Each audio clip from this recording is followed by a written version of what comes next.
What's up, YouTube? Deadpool 2323 back at it with another haul. This is my August haul. Tampa Comic Con. Great time hanging out with some friends. Met up with Rob from Batcave Comics. We had a good time, did a little hunting together. He got some cool books. I'll let him tell, obviously, his haul. I don't want to ruin his hauls for him. If you can see behind me, that's not what I got. These are all books that I'm reorganizing and putting away from previous hauls, and this is working the top 25 here, which is coming later this week. So this is my Tampa Comic Con haul, my August haul. Already working my September haul. My September haul is going to be at the end of September, middle to end of September, as there's a convention I'm going to in the middle that I'm going to try to look to pick up one decent book from for that haul. All right, so moving forward, gotta get my notes out. Gotta have my notes, as Reaper always says. All right, pick this up in a dollar bin. You know, you don't always have to buy a key. Sometimes a book just strikes you. Never seen this book before. Never seen the cover. It's an Al Milgrom cover, Captain America 260. Just something about it, man. I was just like, wow, I like that a lot. So I bought it. I mean, I think I paid 50 cents or $1 for it, and I bought it strictly to throw in my collection. I'm not a big Captain America fan. I like Al Milgrom, but something about that cover spoke to me. Recent Bronze Age #1s was Batcave Comics contest video, and so I just happened to pick one up. I paid I think $1 for this, if memory serves me. Battlestar Galactica #1. 35-cent cover. Not bad. This is a Dave Cockrum cover, actually. I do like me some Dave Cockrum. So, Cockrum McCloud. Yep.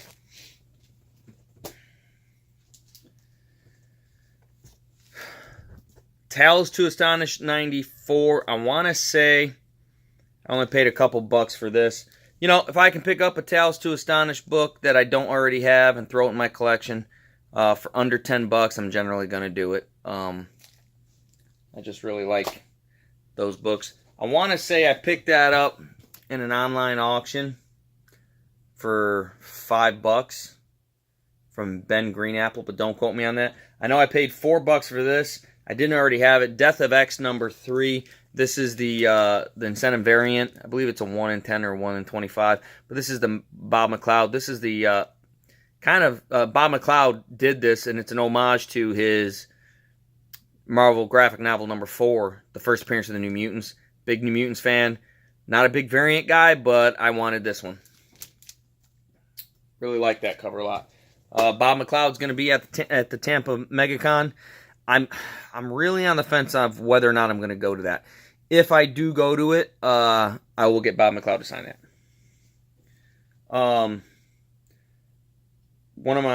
A great Jim Starlin cover here. Again, I paid $1 for this. The Invincible Iron Man #100.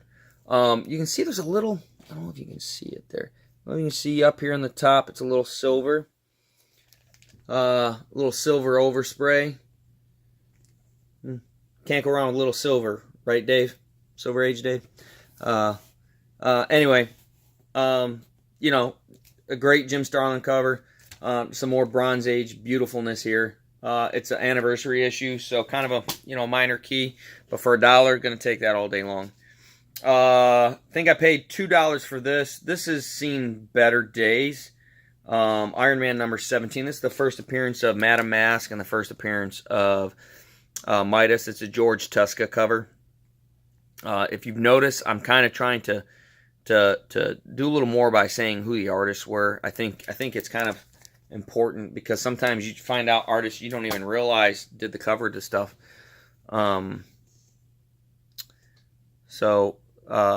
This next book, I've shown this book in a lot of hauls recently. I picked up another copy. There's, if I can pick up an upgrade to a book I really want cheap, then I'm going to. So this is Fantastic Four, #112. This is the famous Frank Giacola cover. Hulk versus Thing. Love this cover. So the first copy I had the cover detached. I paid $20 for that copy. I bought another copy for $15 and sold that copy for $35.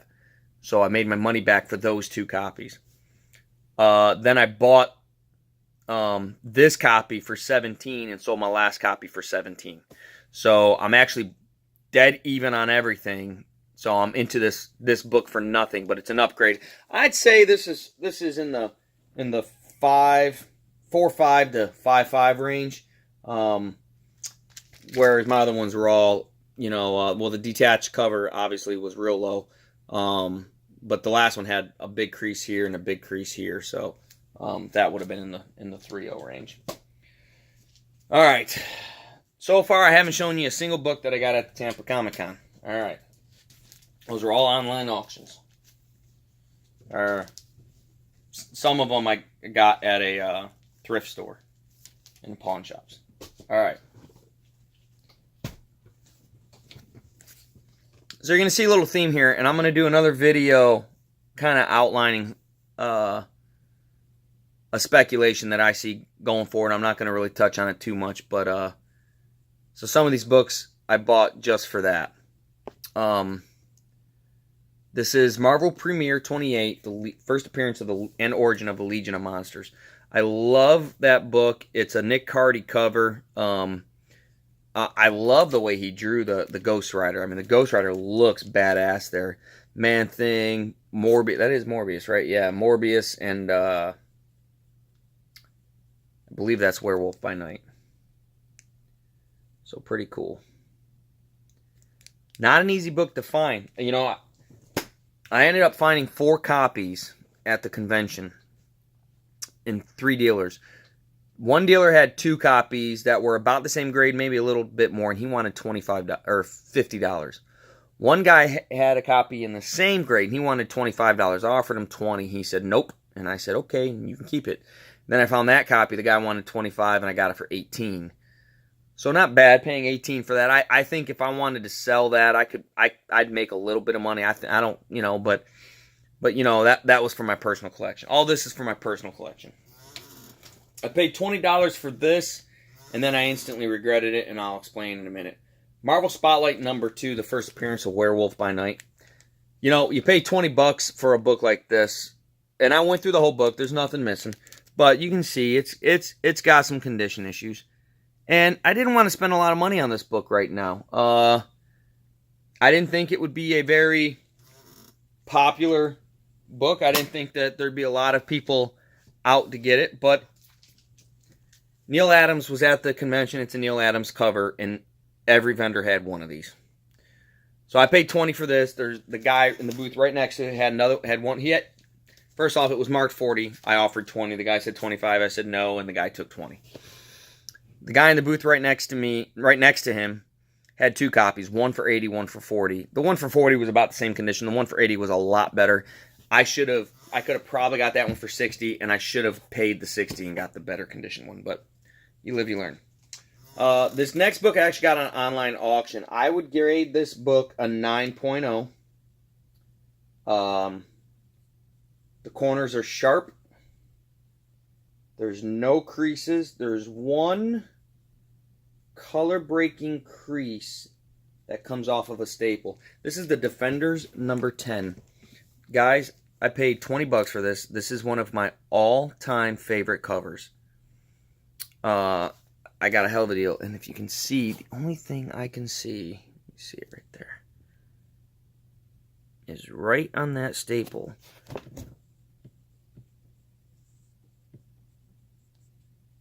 Right there. Let's see if I can get the focus. Anyways, there's a little color breaking crease on it. But man, that's a beautiful cover, isn't it? I just love that cover. That's what is that? That's John Romita Sr., yeah. Gotta love some John Romita. Alright. Paid $20 for this at a pawn shop. I'm gonna say this is a 7.5 to 8.0 copy. It's got some pressable defects. The back is nice. The inside, white pages. Star Wars #1, first print. Real deal. It's got on the W some indenting. As you can see, as I put it, it's got some indenting there. And then on the staple, coming off the staple on the blue, you can see a little bit of a spine crease coming off the staple.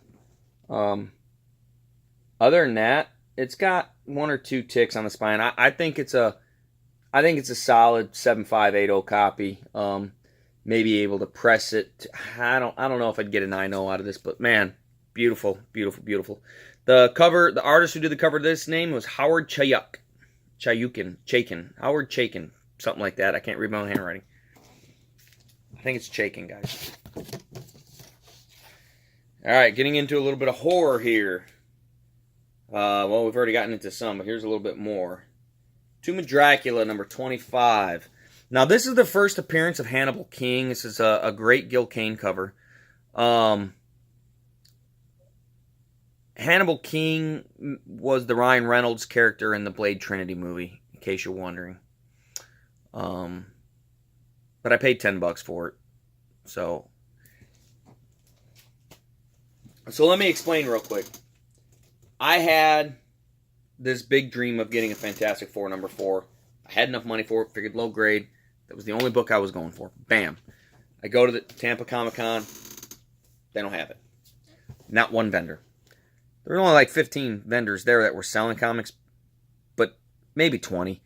But none of them had it. One guy had it. He said he sold it the first day. He had a 5.5. He sold it for $2,500. I said, okay. So I switched gears. And the next book I was going for, I ended up, was Tomb of Dracula number 10. There was 2 copies. They were very high grade. And they had a very high grade price. I don't, that book's always been expensive. I thought it was a down. I found a third copy for $225, and I had the money in my hand to pull the trigger on it, but it was like a 3.0, and I can afford to buy that book in a high grade. I just couldn't at the time, so I chose not to. I mean, I could have, but I didn't want to only buy that. So then I went to my third book, and I ended up getting, they only had one copy of the third book I wanted to get there, and I got that, and that's obviously going to be shown later in this haul. But, so in the meantime, what I did is I decided, well, there's a bunch of little keys I want to do. I have like a bunch of ideas for videos, right? And I have them all listed off to the side. And so I try to, when I have the time, when I can hunt, if I can fill a couple of the books I want for those videos, then I try to do that. And so that's what I did. Try to fill a couple runs, nothing major. I did make a mistake on a book, and I'm going to talk about that in another video. But let me move on with the haul. This book's been getting a little heat, this next book. I got it for $10. I was happy to do so. Pretty decent copy. I like the color in it. Tomb of Dracula number 13. This is the origin of Blade. Really getting some key. It's also, from what I'm seeing, it's the first appearance of Deacon Frost. Now, if you know different, please let me know. Because I thought the first appearance of Deacon Frost was another book, but supposedly this is the first appearance of Deacon Frost. It's a Gene Colan cover. You can see that there's a color breaking crease right across there. You can see I got some spine ticks. Nothing too bad, but probably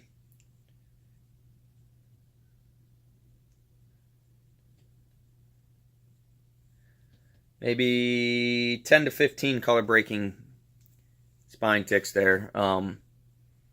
So that, that's quite a bit. So I'd say, I'm guesstimating here a 4.0 because of all that, but a very presentable 4.0.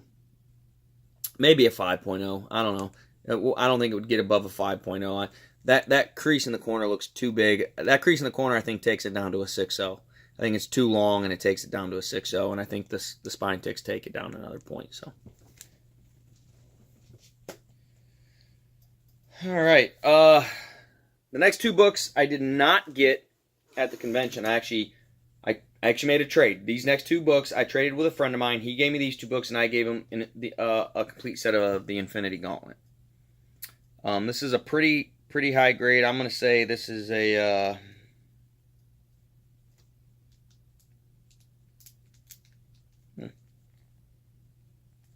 All right. I'm going to say, all right, maybe a 5-0. I just noticed something on the bottom here. Tomb of Dracula #2.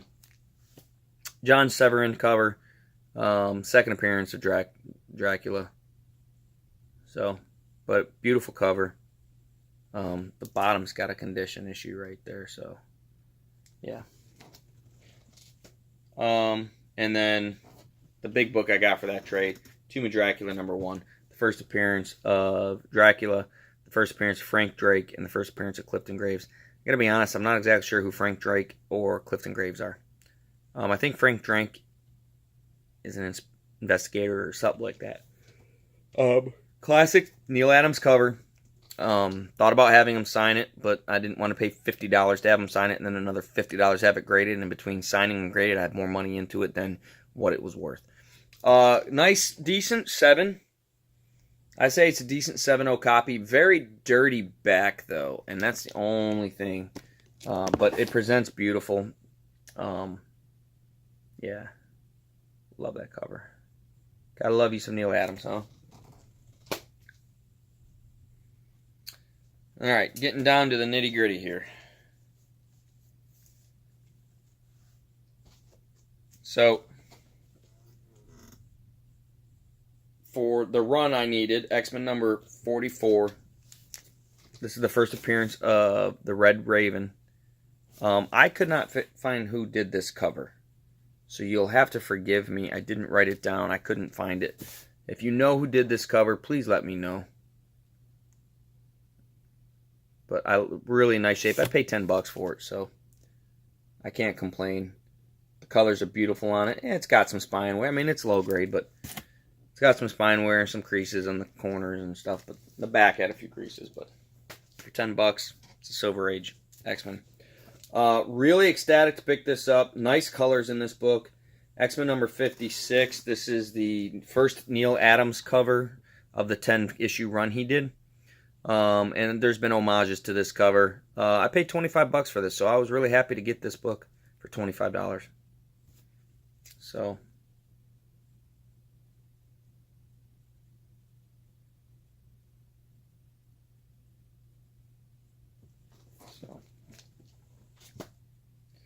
I paid $75 for this book, and I was happy to do so. It's the first time I've seen this book under $100.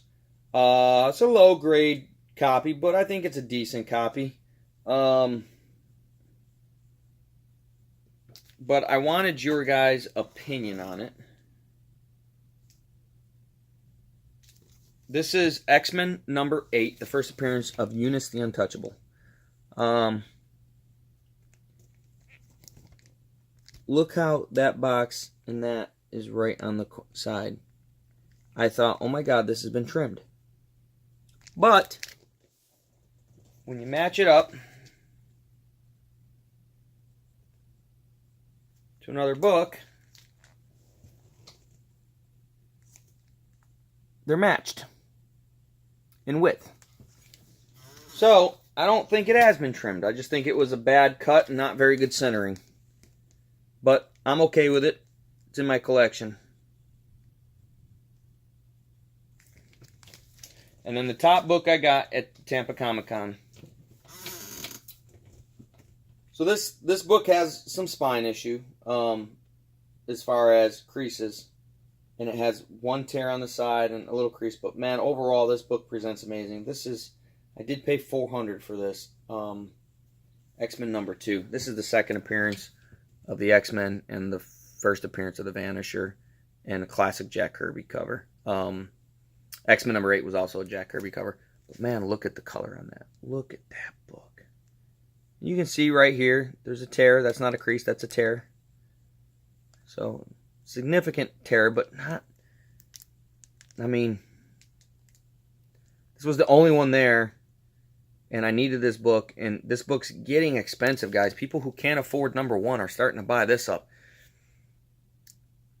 I'd say, with a tear like that, the way the spine is, and there's a crease right here. 4.0 would be the high end. 3.0 would be the low end. And the back's nice. and the insides are nice. It's man, it's just a beautiful, beautiful book. So yep, so that's what I got from Tampa Comic Con. So about a week before I went to Tampa Comic Con, I walked into one of my local stores and worked a deal with the owner and bought this.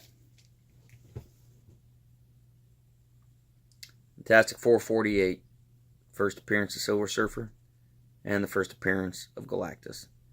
Classic Jack Kirby cover. This book is just bumping. I saw this book everywhere at the con. I couldn't find 49 or 50. So, you can see there's a big, like, X-style crease. And it's got some spine wear. But I'd say 3 to 4. 3 to 4. I don't know. You guys tell me.